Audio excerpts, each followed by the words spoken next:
जैसा कि त्रेता युग में होता था, आज भी जब राम मंदिर की प्राण प्रतिष्ठा होने जा रही है, राक्षस हड्डियां लेकर आ गए हैं यज्ञ में भंग डालने के लिए। बिहार के अति विद्वान उप मुख्यमंत्री तेजस्वी यादव कह रहे हैं कि यदि पैर कट जाएगा तो मंदिर में जाकर पंडित को दिखाओगे या हॉस्पिटल में डॉक्टर को। पैरवा कट जाएगा तो मंदिर पंडित जी के दिखाई में जाएगा कि अस्पताल में डॉक्टर जी को दिखाओ, बताओ। एनसीपी के जितेंद्र अवध कह रहे हैं कि भगवान राम मांस खाते थे, लेकिन इसी समय रणवीर शौरी जैसे एक्टर भी हैं जो अपने पूर्व में किए गए मंदिर विरोध के लिए माफी मांग रहे हैं।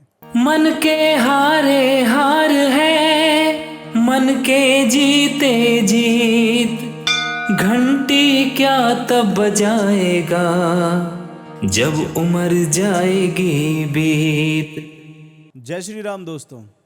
रामद्रोही अब राष्ट्रद्रोहियों के पद चिन्हों पर चल पड़े हैं।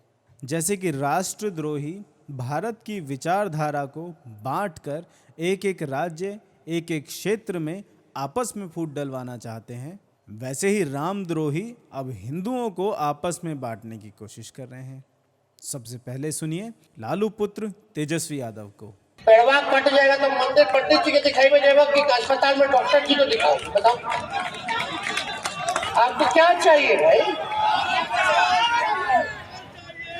भूख लगेगा तो मंदिर जाइएगा, वहां तो दाने देना पड़ता है कि नहीं? कह रहे हैं पैर टूटने पर पंडित जी के पास मंदिर नहीं, डॉक्टर के पास हॉस्पिटल जाओगे। भूख लगने पर मंदिर तो नहीं जाओगे, वहां तो दान ही देना पड़ता है।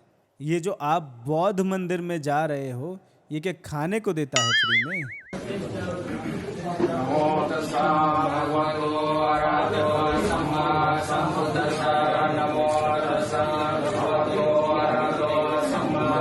ये जो आप कपड़े चढ़ा रहे हो, इसको कौन पहनेगा जी?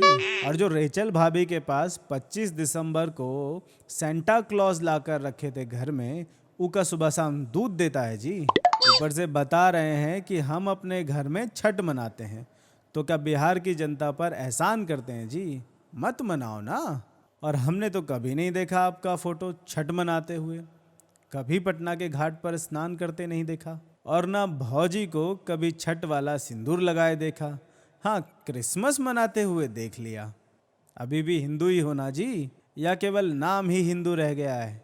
उधर राष्ट्रवादी कांग्रेस पार्टी यानी एनसीपी शरद पवार के गुट के एक पूर्व मंत्री साहब हैं जितेंद्र अवध। वैसे तो धर्मद्रोह का इनका पुराना इतिहास है, पर इस बार इन्होंने मर्यादा पुरुषोत्तम के नाम पर ही मर्यादा तोड़ दी है। कह रहे हैं 14 साल तक भगवान वन में रहे, वन में शाकाहारी भोजन का कैसे प्रबंध होगा? वो वन में मांसाहार करते थे और शिकार भी करते थे। आगे बढ़ते हुए उन्होंने कहा, जहाँ जंगल में कुछ भी नहीं मिलता था, क्या उन्होंने वहाँ मेथी खाई थी? देखो भाई, हम तो तुम्हारा उत्तर नहीं देंगे, लेकिन उत्तर के लिए हनुमान जी को लेकर आए हैं। हनुमान जी जब लंका में अशोक वाटिका में सीता जी से मिले, तब सीता जी ने उनसे पूछा कि प्रभु कैसे हैं, कैसे रहते हैं, क्या खाते पीते हैं? तब हनुमान जी बोले, न मांसम राघवो भुनक्ते, न चापी मधु सेवते, वन्यम सुविहितम नित्यम भक्तम स्नाति पंचमम। न राघव मांस का सेवन करते हैं और न मधु यानी कि शराब का। वो वन में ही इकट्ठे किए हुए कंदमूल का सेवन करते हैं, केवल एक बार दिन के 5वें पहर में। लेकिन भैंस के आगे बीन बजाने और रामद्रोहियों के आगे रामायण सुनाने का क्या फायदा? उन्हें तो भाजपा के किसी व्यक्ति द्वारा दिया हुआ उत्तर ही समझ आएगा। किसी ने बोला है कि तुम क्या त्रेता युग में देखने गए थे भगवान क्या खाते हैं? अच्छा, जब बात आगे बढ़ी तो साहब के पसीने छूट गए, वो भी शरीर के विभिन्न मार्गों से, तो अब माफी मांग रहे हैं। कह रहे हैं भैया मेरे मोहते निकल गई। पर ऐसा भी नहीं है कि शुभ काल में केवल राक्षस ही सक्रिय होते हैं, बल्कि श्री राम के दर्शन से तो अच्छे अच्छे पापियों का हृदय परिवर्तन हो जाता है। जटायु और मारीच के रूप में हमने देखा भी है। तो ऐसे ही कराची वुड की मायावी नगरी में रहने और काम करने वाले एक्टर रणवीर शौरी को भी अपनी गलती का एहसास हो गया है। सोशल मीडिया पर रणवीर ने एक पोस्ट डालते हुए ये स्वीकार भी किया। रणवीर ने कहा, मैं उन बहुत से हिंदुओं में से था जो अयोध्या में मंदिर का स्थान छोड़ने के लिए तैयार था। वहाँ म्यूजियम या हॉस्पिटल बनवाने के लिए भी तैयार था, केवल इसलिए कि दो समुदायों के बीच का झगड़ा खत्म हो। लेकिन आज मुझे शर्म आती है कि मैं शांति के चक्कर में अपना अधिकार छोड़ना चाहता था। मैं भगवान से क्षमा मांगता हूँ और प्रार्थना करता हूँ कि वो भविष्य के लिए मुझे सद्बुद्धि दें। ऐसा कहते ही बहुत से जिहादियों के स्थान विशेष में अग्नि का संचार होने लगा। इस पर एक जिहादी आया, कहने लगा, संघी करे तो रासलीला, हम करें तो कैरेक्टर ढीला। ऐसे में रणवीर ने शालीनता दिखाते हुए, जो शालीनता जिहादी डिजर्व करते हैं, गाली दे दी। इस पर रेडियो जिहादी साइमा रहमान तुरंत विक्टिम कार्ड लेकर आ गई। कितनी अपमानजनक बातें करता है ये लौंडा, बहुत शर्म की बात है। ये सब देखकर मज़ा आया, लेकिन मज़ा तब और आएगा जब रणवीर की फिल्म गोधरा आएगी, जो कार सेवकों पर जिहादियों द्वारा किए गए हमले का सच दुनिया तक पहुंचाएगी। जैसे जैसे हम इतिहास बनने के समीप जाते जा रहे हैं, भक्त हो या कम भक्त, सब के सब खुलकर सामने आते जा रहे हैं। चित्रकूट में आज हम सुनेंगे दोहा संख्या 32, चौपाई संख्या 2। जटायु के अंतिम संस्कार के बाद श्री राम सीता जी की खोज में आगे बढ़ गए।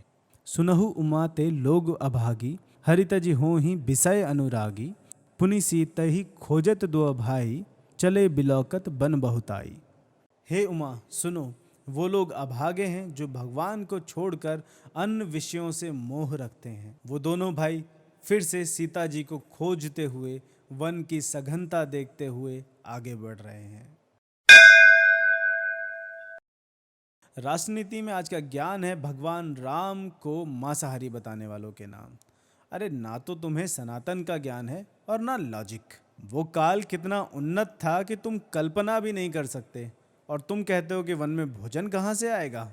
ये देखो, तुम्हारे महाराष्ट्र के चंद्रपुर जिले में पांडव पत्ती का पेड़ पाया जाता है, जो माचिस की तीली बिना माचिस के जला देता है।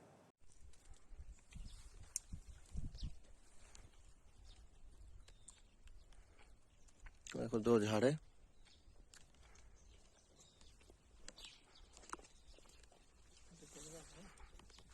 दिखा दो भैया।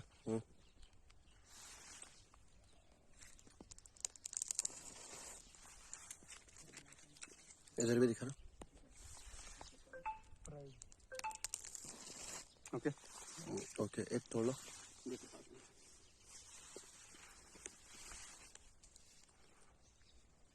अगर आप भी तेजस्वी को मंदिर भेजना चाहते हैं तो कृपया हमारे पेजेस को लाइक, शेयर और सब्सक्राइब अवश्य कीजिए, क्योंकि खुशियां बांटने से बढ़ती हैं।